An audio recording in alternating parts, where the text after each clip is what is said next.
After years of austerity, confidence in Europe's capacity to care for the weakest and most disadvantaged has come under close scrutiny. The Maltese Presidency pledged to lead by example, advancing Europe's social policy in close consultation with social partners, civil society and citizens.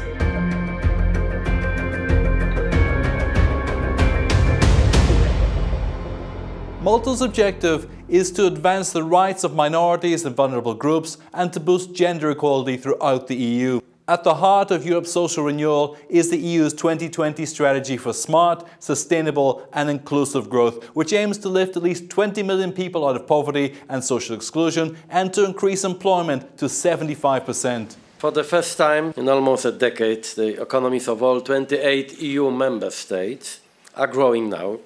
This is the moment to do what must be done to achieve healthy long-term growth and address issues of social justice. The social partners' input will be key in making sure that the improvements on the economic front benefit all and not just a lucky few. Inclusion and inequality in Europe is, of course, much better than it is around the world. I mean, the United States is a much more unequal society, China is much more unequal. So overall, Europe is actually a continent, a paradise in terms of inequality. But of course, inequality has risen, and there have been, in particular, problems with youth unemployment, particular problems with some countries that have been very heavily hit by this crisis. And I think it's really what can be done in those countries very concretely to address those problems. And that's what the Maltese Presidency should really focus on. The EU's flagship initiatives for the Europe 2020 strategy include the platform against poverty and social exclusion and the agenda for new skills and jobs. And through its social investment package, the European Commission provides guidance to member states to modernise their welfare systems, promoting social investment throughout citizens' life stages. It's a question of how we address the fact that certain groups within our societies don't have the same starting position and don't have the same possibilities and opportunities in their lives. And as the European Union is based on values, on fundamental rights, on this idea of non-discrimination, we have to have this approached and faced. And we see that the Maltese Presidency actually is approaching this proactively, which is something that I'm really supporting.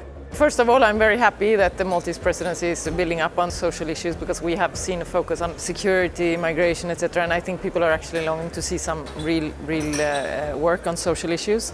And not to say the least, we have a lot of work to do there. We need to see legislation about anti-discrimination. The horizontal directive needs to be reactivated. We need to see some progress on that.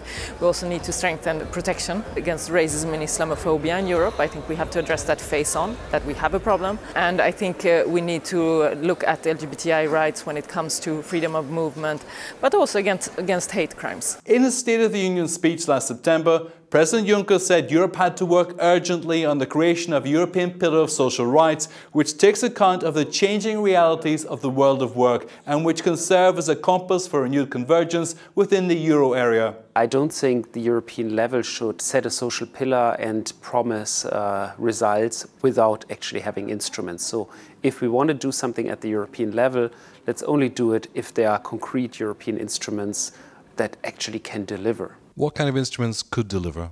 Well, I think you can dream of many things. So you could dream of having a European level unemployment insurance, for example. But then, you know, it means you really have to shift the competence for unemployment insurance and for significant parts of the labor market fully to the European level. What you cannot do is sort of just say at the European level, we promise every young person to have a job and we promise every young person to have a great education. And then the regional authorities set education policies. So what are you going to do? I mean, you set some goals and then the regions are not delivering. So I really think if you want to do it, shift the competences to the European level. There is a human infrastructure that needs to be financed, that needs to be improved. And really and truly the tools that we have and the rules that we have need to take into account and to help those member states that want to invest in their people's education and their people's training. There's this debate on robots. Should we tax robots? So I think that's actually an interesting debate because, of course, we have machines, we have robots that do take jobs, and you have to ask, what are they contributing to the common good? Now, I think this basically boils down to the question of taxing capital, right? Because robots are capital, so capital income. How can you tax capital income? Is there an EU dimension to taxing capital income? Definitely. I mean, the EU needs to play a bigger role in addressing tax evasion. So I think that's where I really would put in quite a bit of effort if I was the Maltese presidency. We refute the type of caricature that there is a choice to make between fiscal competence and social fairness. We really believe that at the end of the day, governments can be fiscally competent and socially fair.